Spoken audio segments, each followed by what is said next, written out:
নমস্কার, কেমন আছেন সবাই? জিআর একটি ব্লগে আপনাদের সবাইকে স্বাগত জানাই। আজকে দুপুরের মেনুতে চটপটা মশলা ভরা বেগুন রাজা বানাবো। আপনারা পুরো ভিডিওটা দেখতে থাকুন। এখানে আমি 6 থেকে 7 পিস বেগুন নিয়েছি, এরকম ছোট সাইজের।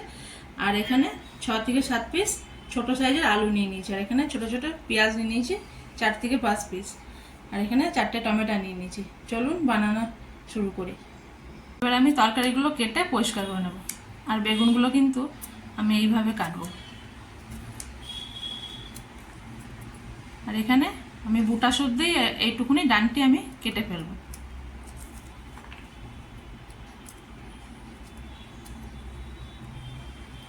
বুটাটা কিন্তু আমি পুরোটা ফেলবো না। আর এখান থেকে কেটে আমি এইভাবে 4টে ফাল করে দেবো, যাতে মশলাটা ভালো করে এতে ভরতে পারি।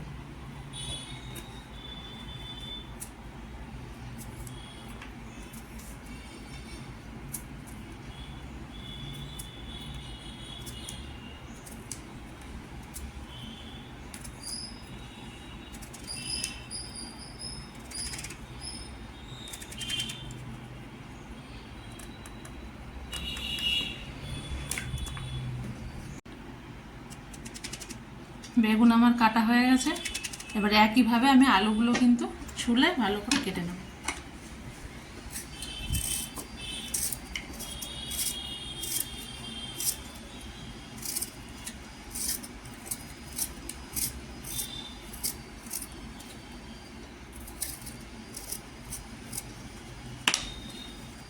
বেগুনের মতো কিন্তু আলুগুলো আমি এরকমভাবে ছিঁড়ে দেবো, যাতে এতে মশলাগুলো এর আলুতেও ভরা যায়।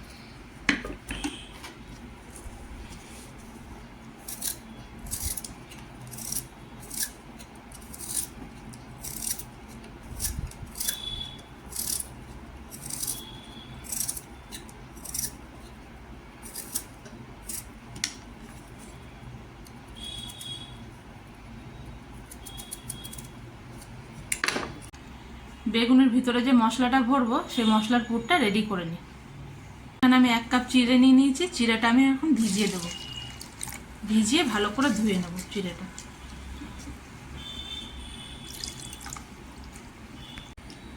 এখানে আমি 6 থেকে 7 কোয়া রসুন নিয়ে নিয়েছি। এবার রসুনের চাটনিটা আমি বানিয়ে নেব। আর এতে কিছুটা আমি 1 চামচ লঙ্কার গুঁড়ো দিয়ে দেবো, দিয়ে আমি রসুনের চাটনিটা বানিয়ে নেব।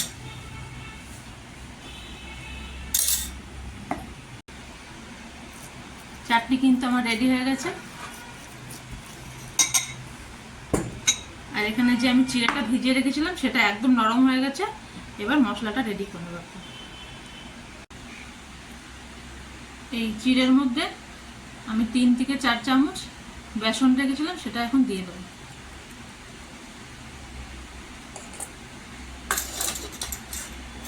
আর এখানে 1/2 চামচ হলুদের গুঁড়ো দিয়ে দেবো। আর এখানে ধনে জিরের গুঁড়ো 1 চামচ দিয়ে দেবো।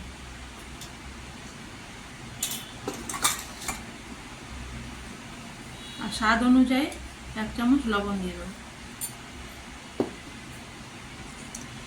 এখানে গরম মশলা নিয়ে রেখেছি, গরম মশলা দিয়ে দেবো সামান্য। অল্প চিনি দিয়ে দেবো।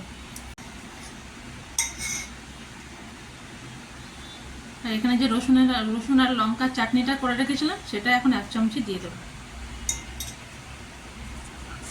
আর এখানে কিছু ধনেপাতা কুচি কেটে রেখেছিলাম, সেটা একটু দিয়ে দেবো।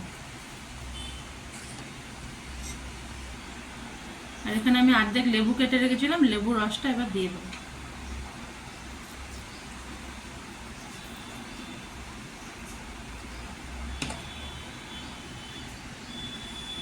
আর এখানে 1 চামচের মতো আমি তেল দিয়ে দেবো।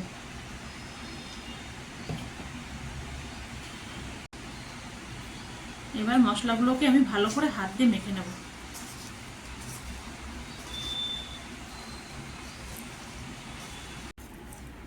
মশলা আমার রেডি হয়ে গেছে। এবার আমি এক এক করে বেগুনের মধ্যে মশলাগুলো ভরে দেব। আর মশলাগুলো কিন্তু হালকা হাতে ভরতে হবে, নাকার বেগুনগুলো ভেঙে যাবে।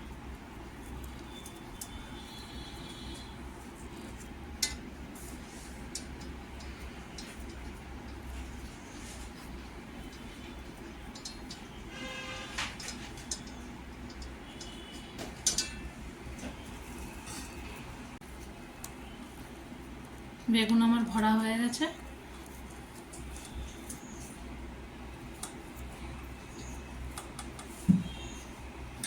এবার ঠিক একইভাবে আমি আলুগুলো হালকা হাতে আবার ভরে নেব।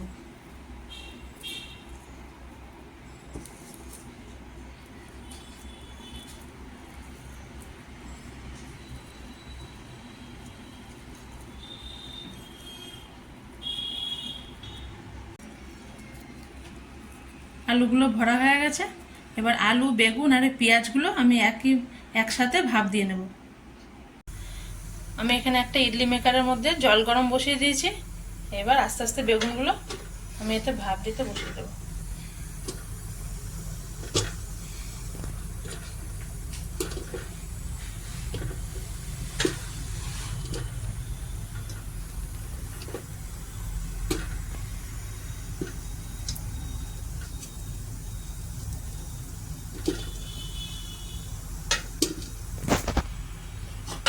এটাকে ঢেকে দেবো। এবার আমি তরকারির মশলাটা রেডি করে নেব। এখানে আমি 3-4টে টমেটো নিয়েছিলাম, ওটাকে এখন টমেটো পিউরি করে নেব। চলুন 10 থেকে 15 মিনিট হয়ে গেছে, দেখে নিই বেগুন আলু সিদ্ধ হয়েছে কিনা। কত সুন্দর সিদ্ধ হয়ে গেছে। এবার আমি এগুলোকে নামিয়ে নেব। এবার আমি একটা কড়া বসিয়ে দিয়েছি। কড়াতে আমি তেল দিয়ে দেবো কিছুটা।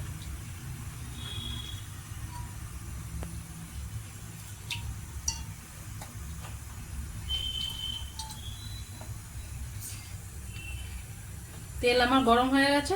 এবার তরকারির গ্রেভিটা আমি রেডি করে নেব।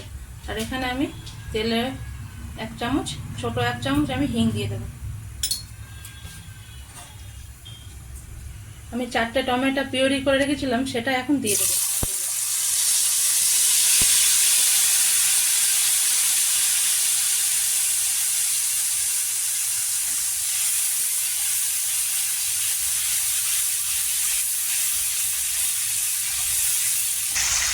এখানে আমি 1 চামচেরও কম একটু হলুদ দিয়ে দেবো, আর 1 চামচ ধনে জিরের গুঁড়ো দিয়ে দেবো, আর 1 চামচ কাশ্মীরি লঙ্কার গুঁড়ো দিয়ে দেবো।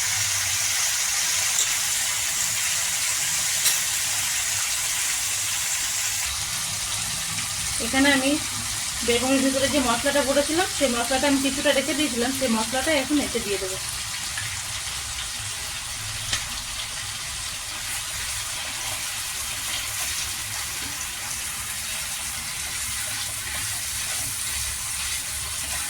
এই মশলাটা আমি দিয়ে ভালো করে এর সাথে কষিয়ে নেবো। আবার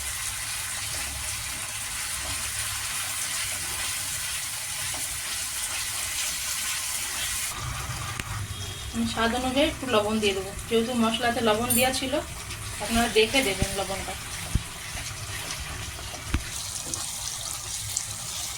গ্রেভিটা কিন্তু আমার একদম কষানো হয়ে গেছে। এবার একটু সামান্য পরিমাণে জল দিয়ে দেবো।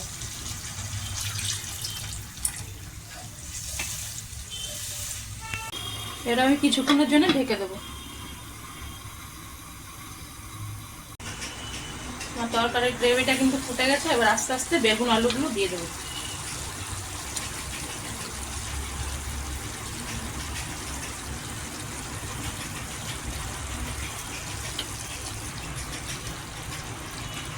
আবারও আমি 5 মিনিট ঢেকে দেবো।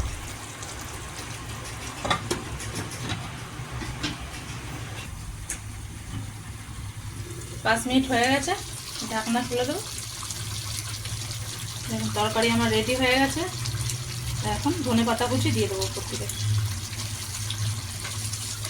গ্যাস অফ করে দেবো।